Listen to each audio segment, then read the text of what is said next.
Mister Amitabh Bachchan हो गए। अब एक और लिख लीजिए, मिस्टर एक्स, फटाक से लिखिए, mister X of UK came to India first time in on 1 मई 2013। ठीक, मिस्टर एक्स हैं जो कि यूके के सिटीजन हैं और वो भारत आते हैं पहली बार 1 मई 2013 को, और यहाँ पर स्टे करते हैं विदाउट एनी ब्रेक, मतलब लगातार रहते हैं फॉर 3 इयर्स, 3 सालों तक, मतलब 14, 15, 16 तक। ठीक है, 3 सालों तक रहते हैं। और उसके बाद ही लेफ्ट फॉर बांग्लादेश ऑन 1/5/16। इन 3 सालों के बाद वो 1 मई 2016 को बांग्लादेश चले जाते हैं। ठीक, आराम से नोट करते जाइए, बांग्लादेश चले जाते हैं। ही रिटर्न टू इंडिया, फिर वापस हिंदुस्तान आते हैं। कब आते हैं? He return to India on 1 April 2017। फिर 1/4/2017 को वापस इंडिया आते हैं वो, and went back to UK. फिर वो इंडिया में कुछ दिन रहने के बाद यूके वापस चले जाते हैं। तो अब जो यूके वापस जा रहे हैं वो किस तारीख को जा रहे हैं? 1 दिसंबर 2017 को, ऑन 1 दिसंबर 2017। सारी डेटें यहाँ तक की आपको याद हो गई। आगे बढ़ते हैं। दोबारा वो इंडिया के लिए पोस्ट किए जाते हैं, मतलब दोबारा इंडिया में आते हैं ऑन 20 जनवरी 2020, 20 जनवरी 2020 को। अब इनका रेजिडेंशियल स्टेटस आपको डिटरमाइन करना है for the assessment year 2021। Dates आप चाहें, क्वेश्चन आप चाहें तो मैं दोबारा रिपीट कर सकता हूँ। रिपीट कर ही दे रहा हूँ कि आप अच्छे से फिर उसको मिला लीजिए, अगर कुछ स्किप हो रहा है, कुछ छूट गया। तो मिस्टर एक्स ये यूके के सिटीजन है, इंडिया आते हैं पहली बार, first time, on 1 May 2013। India में 3 साल रहते हैं, stayed India for 3 years, and then he went to Bangladesh for on 1 May 2016. Then he returned to India on 1 April 2017. ठीक, and then went back to UK on 1 12 2017,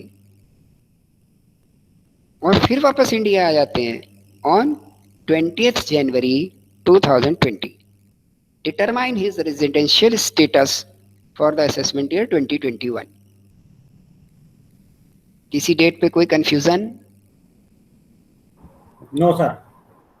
yes, तो please continue.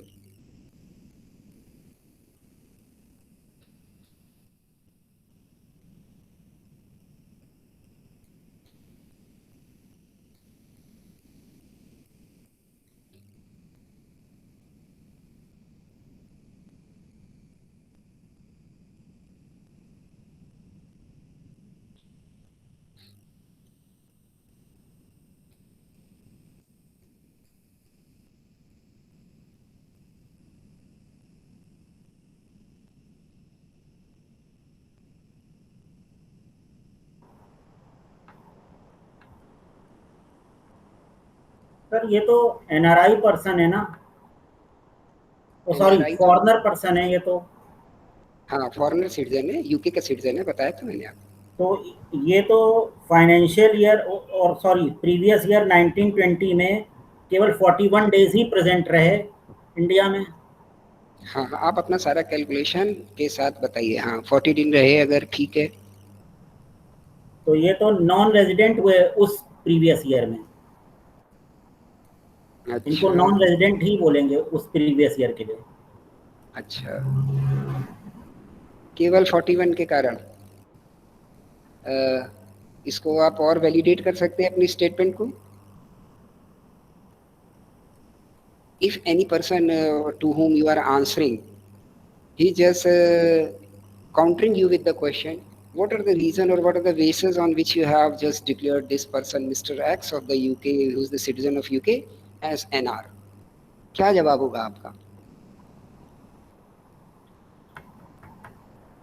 Sir और बाकी मुझे conditions इतनी अभी clear नहीं है ठीक से बुक से, बाकी के पीछे 4 सालों में इनका जो स्टेटस है वो और जोड़ना पड़ेगा अगर वो अप्लाई होती हैं कंडीशंस इनके ऊपर। देखो भाई, अगर से कैसे काम चलेगा, इसीलिए तो ये क्वेश्चन और ये डिस्कशन है कि अगर खत्म हो जाए, मैंने आपको बिल्कुल सीधा सच्चा रटाया हुआ है एकदम, कि अगर एनआर देखना है तो केवल बेसिक कंडीशन देखनी है। तो हाँ पहली बेसिक कंडीशन में प्रीवियस ईयर में 182 डेज वो नहीं मिलते।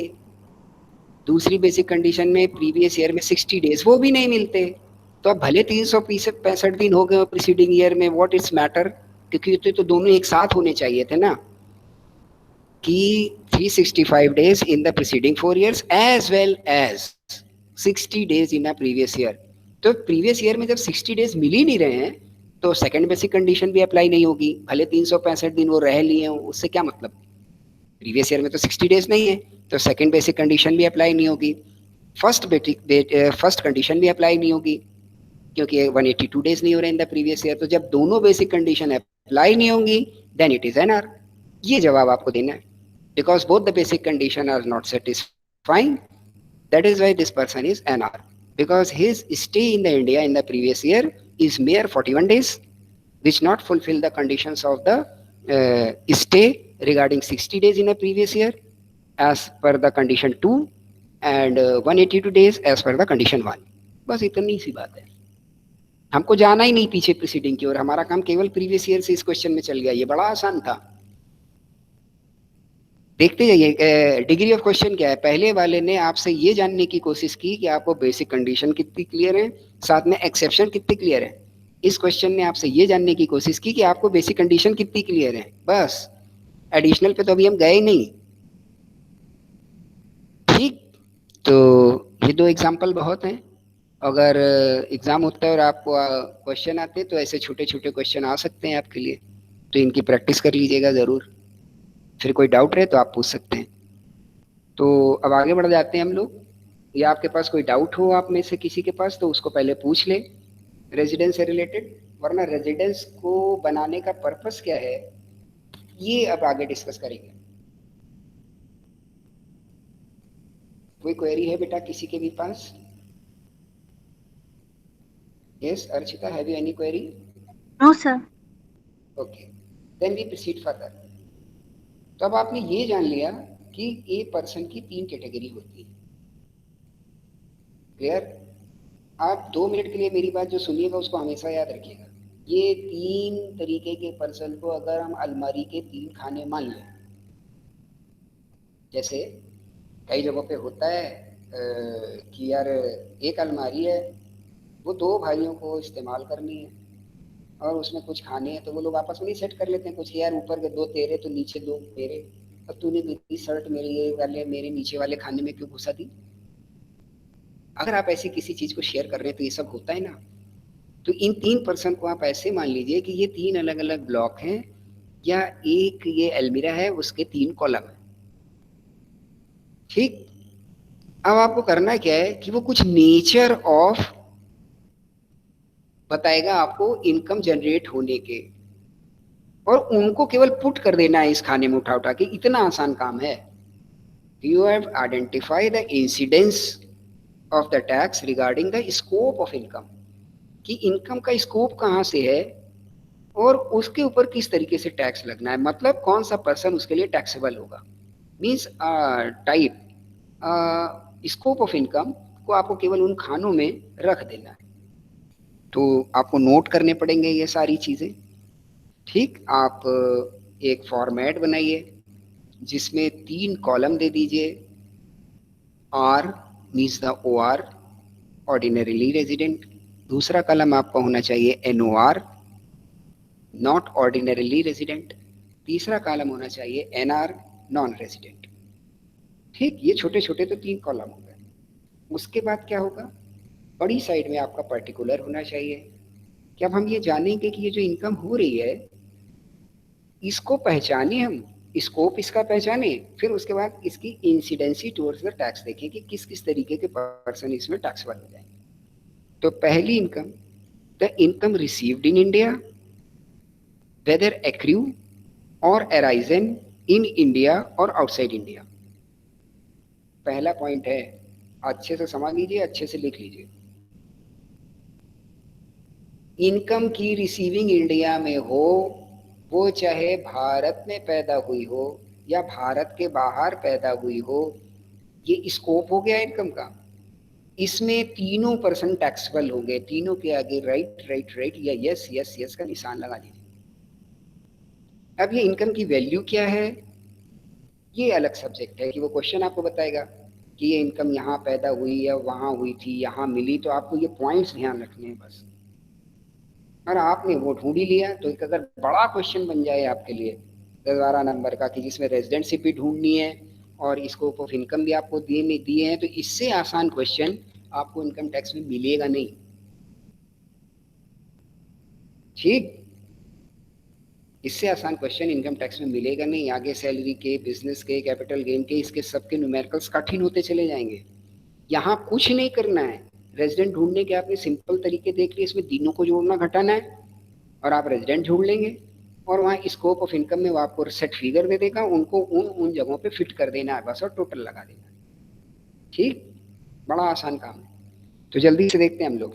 पहली इनकम वो जो भारत में प्राप्त हो, received in India whether accrue और अराइज इन इंडिया और आउटसाइड। भारत में एक्रू हो, अराइज हो या बाहर हो, भारत के बाहर भी हो, अगर भारत में रिसीव हो रही है then it is taxable to all 3 category of persons. ठीक, इसके आगे tick tick tick, okay okay okay, yes yes yes, तीनों टैक्सेबल हो जाएंगे। दूसरी तरीके की इनकम देखते हैं हम लोग, बिल्कुल सिमिलर इसी की तरह है। Income deemed to received in India whether accrue और अराइज इन इंडिया और आउटसाइड इंडिया। ठीक, इनकम को भारत में प्राप्त होना माना जाए, that is deemed.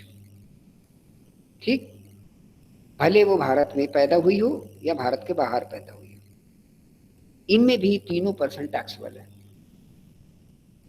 All 3 categories of person are taxable. ठीक है ना। अगला पॉइंट देखते हैं हम, थर्ड। थर्ड क्या है, इनकम एक्रू और arise in India whether received in India और आउटसाइड इंडिया। भारत में इनकम एक्रू हो या अराइज हो, भारत की भूमि में इनकम को पैदा किया जाए, भले वो भारत में मिले या भारत के बाहर मिले। ठीक, तो ऐसी इनकम के लिए भी तीनों तरीके के पर्सन टैक्सेबल होंगे। जैसे कोई फॉरेन नेशनल है, भारत में नौकरी कर रहा है, वो बोले भाई मेरी तनख्वाह, मेरी फैमिली इंडिया में, इंग्लैंड में रहती है, वहां की बैंक में ट्रांसफर कर दो आप, तो वो इस बेसिस पे बच नहीं सकता कि मैंने तो पैसा इंडिया में रिसीव ही नहीं किया, इनकम तो यहाँ अराइज हुई, एक्रू हुई। तो इनकम यहाँ एक्रू अराइज हो जाए, डीम्ड टू, चौथा पॉइंट लिख लीजिए, इसमें डीम्ड जोड़ लीजिए केवल, डीम्ड टू एक्रू और arise in India whether receive in India और outside India, then also all the categories of persons are taxable. तो चार पॉइंट आपके साथ डिस्कस हो गए कि जिसमें चारों तरीके के लोग टैक्सेबल हैं। ठीक, कोई डाउट है इसमें? आपके लिए बेसिक क्या है इसमें जहां पर आपको फोकस करना है, फर्स्ट रिसीविंग देन अराइजिंग। अगर कोई इनकम इंडिया में रिसीव हो रही है, आप समझ जाइए इसमें तीनों तरीके के लोग टैक्सेबल हैं। इससे आसान बेटा कुछ है नहीं, चाहे वो इनकम भारत में कमाई गई हो या भारत के बाहर कमाई गई हो। भारत में अगर वो प्राप्त हो रही है, उसकी रिसीविंग अगर इंडिया में है, तो तीनों कैटेगरी के रेजिडेंट उसमें टैक्सेबल है। Clear? Same with the income arises. जो इनकम भारत में अराइज हो जाए, भारत से कमाई जाए, भले उसकी रिसीविंग इंडिया में हो या इंडिया के बाहर हो, उसके लिए भी तीनों तरीके के पर्सन टैक्सेबल हैं। यहां तक की बात क्लियर? रिस्पॉन्स करते चलो बेटा, रिस्पॉन्स करते चलो। जब मैं इतना रिस्पॉन्स कराता रहता हूँ तब तो दिक्कत होती है। Yes, yes clear sir. बेटा? चलिए यस आगे सर। बढ़ते। तो ये 4 पॉइंट्स आपके साथ डिस्कस हो गए। एक नॉर्मल एक्रूअराइज है, एक नॉर्मल रिसीविंग है और एक डीम्ड है। डीम्ड आप लोग बेहतर तरीके से समझते हैं, जिसको माना जाए। ठीक, आगे बढ़ जाते हैं हम लोग। अब हमारा फिफ्थ पॉइंट आता है, इनकम रिसीव्ड और एक्रू और अराइजेंट आउटसाइड इंडिया। इसमें यहाँ से आपको ध्यान देना शुरू कर देना है, यहाँ से कुछ गड़बड़ शुरू हो जाएगी। फिफ्थ पॉइंट से, इनकम एक्रू और arise, income received and accrued. अच्छे से लिखिए, income received and accrued outside India. Bharat के बाहर ही कमाई गई, भारत के बाहर ही प्राप्त हो गई। फ्रॉम अ बिजनेस, लिखिए इसको पूरा, फ्रॉम अ बिजनेस कंट्रोल और a professional setup in India. ठीक, एक ऐसी इनकम जो भारत के बाहर जनरेट हुई, जिसका सोर्स ऑफ जनरेशन इंडिया के बाहर है, जिसकी रिसीविंग भी इंडिया के बाहर हो गई। क्योंकि पहले तो आपने दोनों चीजें डिस्कस कर ली है कि अगर इनकम इंडिया में जनरेट होगी तो तीनों टैक्सेबल है, अगर इनकम इंडिया में मिलेगी तो तीनों टैक्सेबल है। तो अब उसकी तो गुंजाइश बचती नहीं है। अब इनकम जनरेट भी हिंदुस्तान के बाहर हो रही है और रिसीव भी हिंदुस्तान के बाहर हो रही है। ये दोनों चीजें हो रही हैं। इन केसेस में क्या होगा, ध्यान से लिखते जाइए। और ये कौन से काम हैं, कौन से बिजनेस हैं या प्रोफेशनल सेटअप हैं कि जिनका कंट्रोल इंडिया से है, ये अंडरलाइन करके आपको जोड़ना है। ऐसी इनकम जो भारत के बाहर पैदा हो, भारत के बाहर ही प्राप्त हो और उन बिजनेस का कंट्रोल या उनका प्रोफेशनल सेटअप इंडिया से चल रहा हो। तो ऐसी इनकम में first two category of persons are taxable, means the OR and the NOR, but NR is not taxable. अब यहां से झगड़ा शुरू हो गया। अब आपको समझ आ रहा होगा कि लोग एग्जेम्पशन में, हम लोग एनआर बनाते थे तो कितनी छूट दे देते थे लोगों को। क्यों आर बनने से लोग कतराते हैं या एनओआर बनने से कतराते हैं? ठीक, तो ये फिफ्थ पॉइंट डिस्कस हुआ आपके साथ।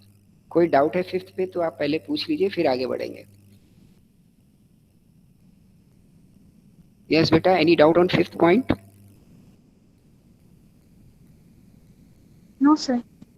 ओके, तो now the sixth, income received and accrued और अराइजन आउटसाइड इंडिया।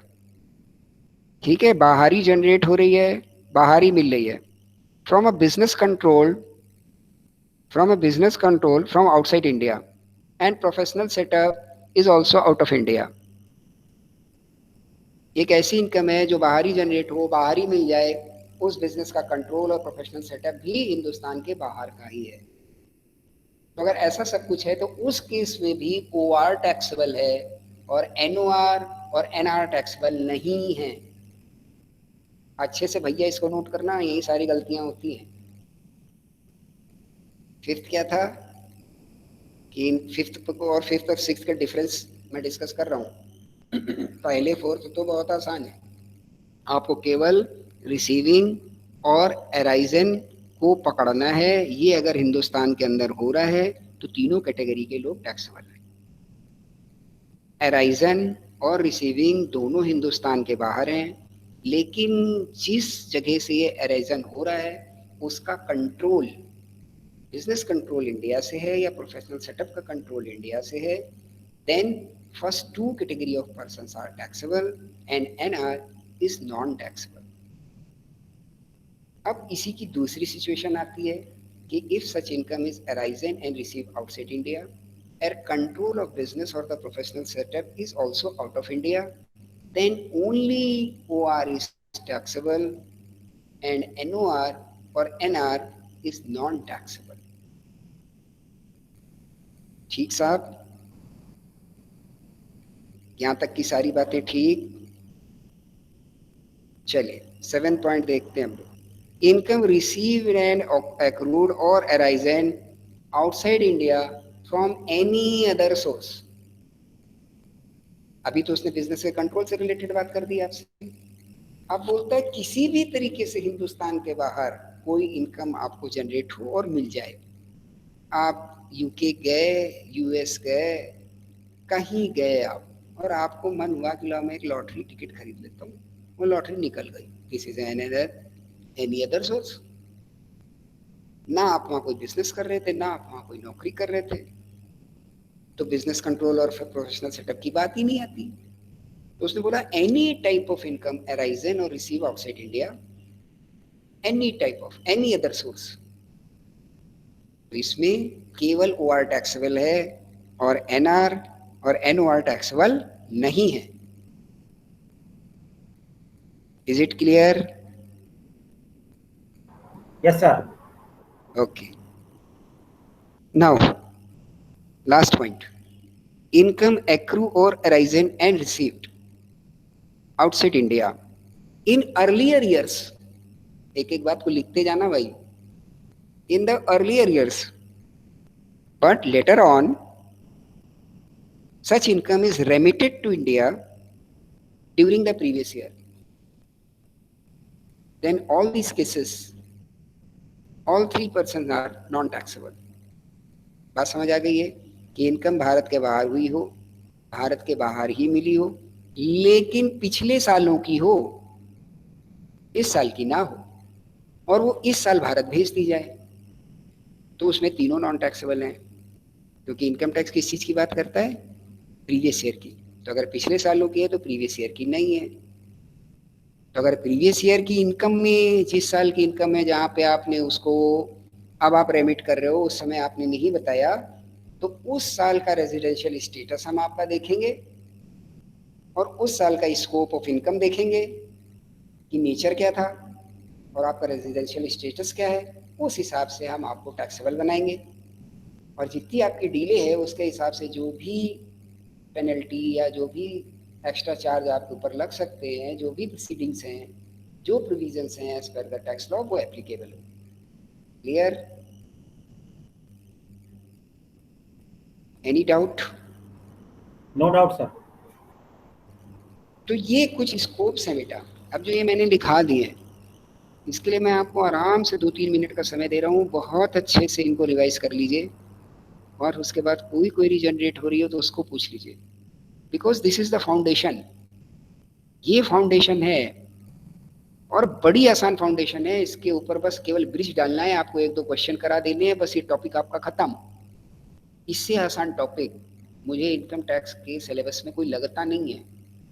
मैं बार बार आपको जगा रहा हूं कि इससे आसान टॉपिक आपके लिए इनकम टैक्स के सिलेबस में है नहीं। ये जैसे जैसे आप पढ़ेंगे आगे आप जानेंगे कि इससे आसान कोई टॉपिक नहीं है। तो इसको अच्छे से मजबूत कर लीजिए, कंडीशंस को और ये स्कोप ऑफ इनकम के 6-7 पॉइंट्स को। तो आपको कैसा भी क्वेश्चन डाल दिया जाए, आप आसानी से उसको सॉल्व कर ले जाएंगे। अगर बड़े क्वेश्चन आते हैं इसमें तो भी आप आसानी से सॉल्व कर लेंगे। कुछ नहीं करना होता है, बस उसमें उनको कैटेगरी में इनकम को रख देना है। ठीक है, वो कैसे भी घुमा के पूछे कि इस देश में इतनी हुई, इस देश में इतनी आई, फिर भारत में भेजी, फला किया, ढिमा किया। आपको केवल अपने पॉइंट्स में देखना है कि एक्रू कहाँ हुई, रिसीव कहाँ हुई, और एक्रू राइस बाहर हो रही है तो कंट्रोल कहाँ था। इतना देखना है आपको, और उस हिसाब से ये अपने आपने जो टिकिंग लगा रखी है उस इनकम को आप फिट कर देना है।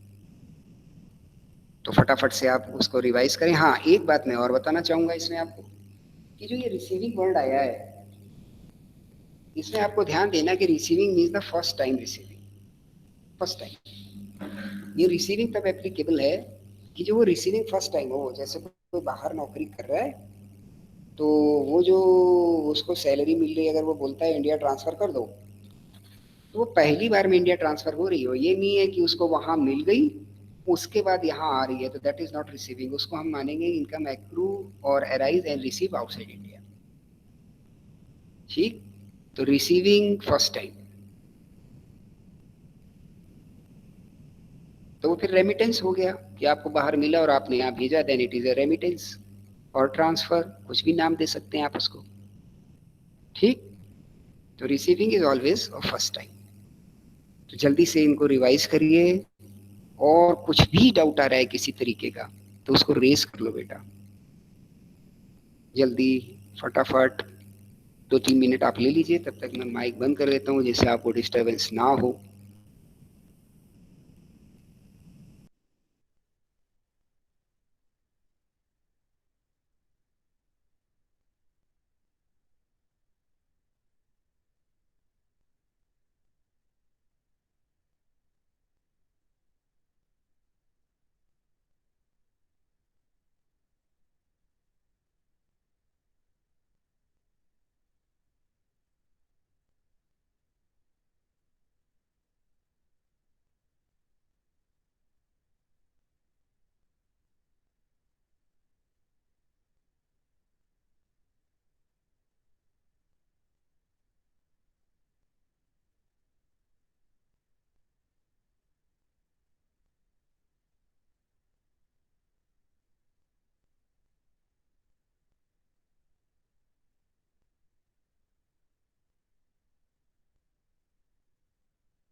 यस बेटा, एनी क्वेरी?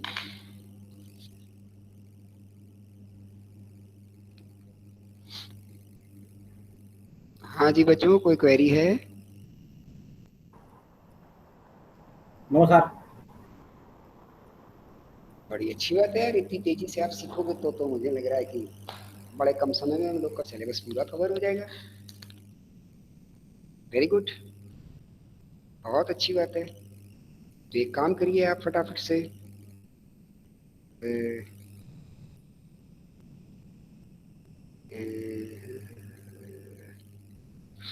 एक क्वेश्चन को नोट करिए और इसको आप सॉल्व करके कल बताएंगे मुझे, ठीक? Note down.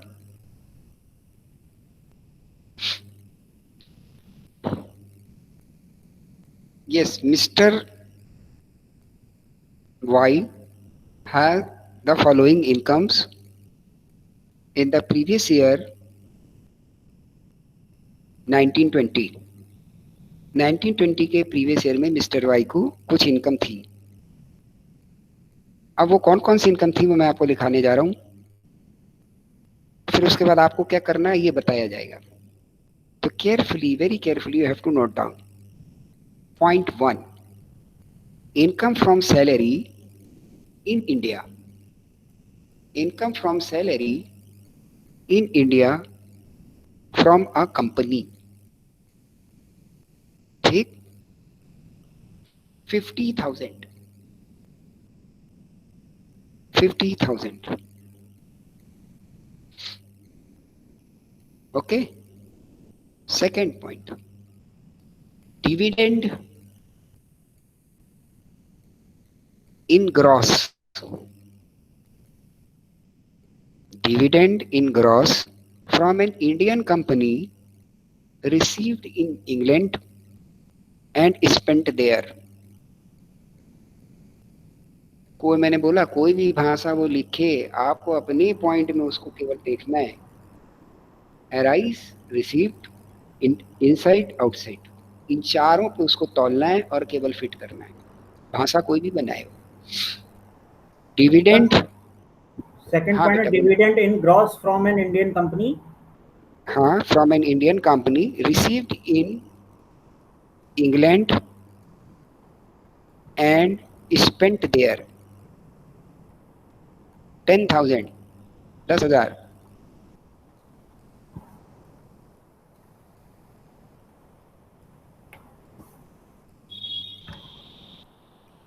Okay, sir.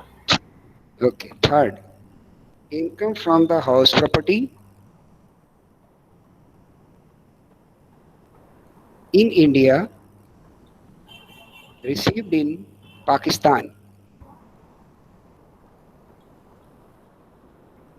20,000. Income from house property in India received in Pakistan.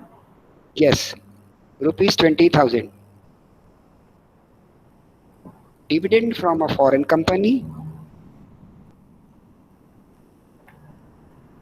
received in UK and deposited in a bank there. Dividend from a foreign company received in UK and deposited there. Fourth point हो गया. Fifth one, income from a business in Kolkata. Income from a business in Kolkata managed from US. Rupees 20,000.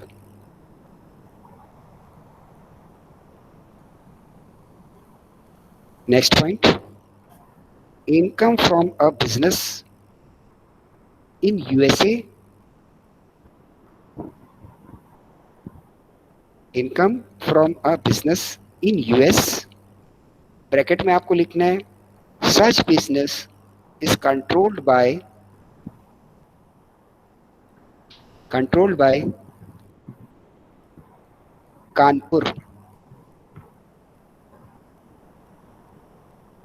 Rupees 12,000. 12,000.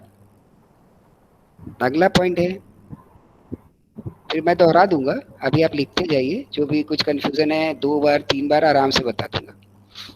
अगला point है, income was earned in Australia. Income was earned in Australia and received there, but brought into India. 25,000. Income was earned in Australia and received there, but brought to India. 25,000. Eighth point है, his maternal uncle sent a bank draft from France as a gift to him on his marriage. His maternal uncle sent a bank draft from France as a gift to him on his marriage for rupees 20,000. फिर से मैं एक दफ़े इस पूरे questions को repeat कर देता हूँ. जहाँ जहाँ कुछ हल्का फुल्का आपसे छूटा होगा या कुछ भी स्किपेंस है तो वो उसको आप ओवरकम कर लीजिए. Income from salary in India from a company rupees 50,000. Dividend in gross from an Indian company received in England and spent there, 10,000. Income from a house property in India received in Pakistan, 20,000. Dividend from a foreign company received in England and deposited in a bank there, 10,000. Income from a business in Kolkata managed from US, 20,000. Income from a business in US and such business is controlled from Kanpur office, 12,000. Income was earned in Australia and received there but brought into India, 25,000. His maternal uncle sent a bank draft from France as a gift to him on his marriage, 20,000. Is there anything which is you have not written down or skipped by any reason? No, sir. I have written all the things which you have told. Okay, कोई भी बात बेटा छूटी हो amount से related या किसी भी तरीके के उससे, तो उसको आप फ्रीली पूछ लीजिए। अब आपको करना क्या है, you have to compute the gross total income of mister Y, assuming that he will fall in all three categories। ये मानते हुए मुझे अभी पता नहीं है कि मिस्टर वाई ओ आर बनेंगे, कि mister Y N O R बनेंगे, कि मिस्टर वाई एन आर बनेंगे, क्योंकि उनका रेजिडेंशियल स्टेटस से रिलेटेड डेटा मेरे पास नहीं है, लेकिन मैं उनका फाइनेंशियल कंसल्टेंट हूँ। तो now it is my duty to be get prepared. मुझे इनकम तो पता चल गई है स्कोप के हिसाब से, तो मैं तीनों कैटेगरी से उसका टोटल लगा के रख लेता हूँ, और जैसे ही मुझे ये डेट पता चलेंगी कि वो कब थे हिंदुस्तान में, कब बाहर गए, तो उस हिसाब से बोल दूंगा कि भैया ये एप्लीकेबल है आपके लिए। समझ आ रहा है the role of the financial consultant of a big businessman. तब आपको पहले से आप ये काम करके रख लीजिए। वो सब अचानक आएंगे और को 2 दिन के बाद फिर कहीं चल रहे, इतने बिजी हैं, वो बोलेंगे बताओ भैया कितना टैक्स देना है, कितनी मेरी इनकम मानी जाएगी। तो आप तीनों कैटेगरी में आप अपना टोटल लगा के रख लीजिए। बस उनसे इन्फॉर्मेशन आपको लेनी कि आप साहब कब थे कब नहीं थे, और उसके हिसाब से 5 मिनट में आपको बता देना है कि ये आपका स्टेटस हो गया। उनको नहीं बताना है, आपको पता हो जाए ये इनका स्टेटस है, इस हिसाब से ये इनका टोटल है। उन्होंने आपको मीटिंग के लिए केवल 10 मिनट का समय दिया है, रियलिटी के साथ हम आपको रूबरू करा रहे हैं। तो उन्होंने आपको मीट करने के लिए 10 मिनट का केवल मीटिंग टाइम दिया है। उस 10 मिनट में आपको उनकी टैक्स लायबिलिटी बतानी है और उनकी स्कोप का इनकम सारा आपको पता चल गया। हाँ, कुछ डेट्स हैं जो क्लियर नहीं है कि कब आए हैं हिंदुस्तान, कब बाहर थे, कब नहीं थे, वो आपको पूछनी है उस 10 मिनट की मीटिंग में। उसके बाद अगले आधे 1 घंटे में आपको प्रोड्यूस कर देना है कि what is the income and what is the tax liability. तो ये काम तो आप अभी कर सकते हो ना, तीनों कैटेगरी में बना लो। ठीक, ये क्वेश्चन आपको कल करके लाना है। एक ठीक है, एक से संतुष्ट हैं आप कि और बढ़ा दें? नहीं सर, बस बस इतना ही रखिए। अच्छा भाई, अच्छा अच्छा, ठीक है, ओके। तो और कुछ आपको बच्चों पूछना है तो आप पूछ सकते हैं। जल्दी से कुछ और आपको बताना है तो वो भी आप बता सकते हैं। एनीथिंग यू हैव टू से other than the studies, if there is any type of thing you have to share, or if you want to some change in the mode of studies, then that one you also can discuss। या जो जिस तरीके से हम लोग चल रहे हैं, is it is quite sufficient to you?